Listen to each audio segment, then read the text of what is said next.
ഇപ്പോഴിതാ വളരെ സങ്കടകരമായിട്ടുള്ളൊരു വാർത്തയാണ് പുറത്തു വരുന്നത്. ജമ്മുവിൽ ഒരു വലിയ അപകടമുണ്ടായിരിക്കുന്നു എന്നുള്ളതാണ് നമുക്ക് ലഭിക്കുന്ന വിവരം.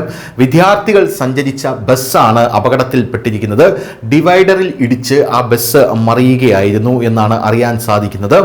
ഗുരുതരമായിട്ടുള്ള അപകടമാണ് അവിടെ സംഭവിച്ചിരിക്കുന്നത്. ഈ അപകടത്തിൽ 25 കുട്ടികളും 6 അധ്യാപകരും ഉൾപ്പെടെ ആകെ 35 പേരാണ് ആ ബസ്സിൽ ഉണ്ടായിരുന്നത് എന്നാണ് അറിയാൻ സാധിക്കുന്നത്.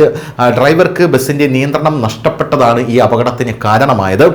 പർഗ്വാൾ ഇന്റർനാഷണൽ ബോർഡർ ഏരിയയിലെ ഒരു സ്വകാര്യ സ്കൂളിലെ വിദ്യാർത്ഥികൾ അഖ്നൂറിൽ ഒരു പിക്നിക്കിനായി പോയിരുന്നു. വൈകുന്നേരം മടങ്ങുമ്പോൾ ബിഷ്ണ റിംഗ് റോഡിൽ വെച്ച് ഡ്രൈവർക്ക് ബസ്സിന്റെ നിയന്ത്രണം തന്നെ നഷ്ടപ്പെട്ടു.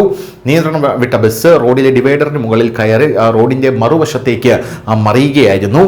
ദുരിതാശ്വാസ പ്രവർത്തനങ്ങൾ അപകടം റിപ്പോർട്ട് ചെയ്ത ഉടൻ തന്നെ നാട്ടുകാരും പോലീസും ഉദ്യോഗസ്ഥരും ചേർന്ന് സ്ഥലത്തെത്തി നിർവഹിച്ചു.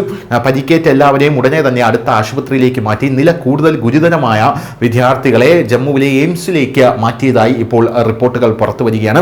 പരിക്കേറ്റ മറ്റുള്ളവരുടെ നിലവിൽ തൃപ്തികരമാണ് എന്നാണ് റിപ്പോർട്ടുകളെല്ലാം തന്നെ പുറത്തു വന്നത്. എന്തായാലും പോലീസ് ഇതേ തുടർന്ന് കേസ് രജിസ്റ്റർ ചെയ്തിട്ടുണ്ട്. അപകടത്തിന് പിന്നിലെ കൃത്യമായ കാരണം കണ്ടെത്താൻ പോലീസ് കേസ് രജിസ്റ്റർ ചെയ്ത് പരിക്കേറ്റവരുടെ അവസ്ഥ പ്രാദേശിക ഭരണകൂടം നിരന്തരം നിരീക്ഷിച്ചു വരികയാണ് എന്നും നമുക്ക് മനസ്സിലാക്കാൻ സാധിക്കുന്നുണ്ട്.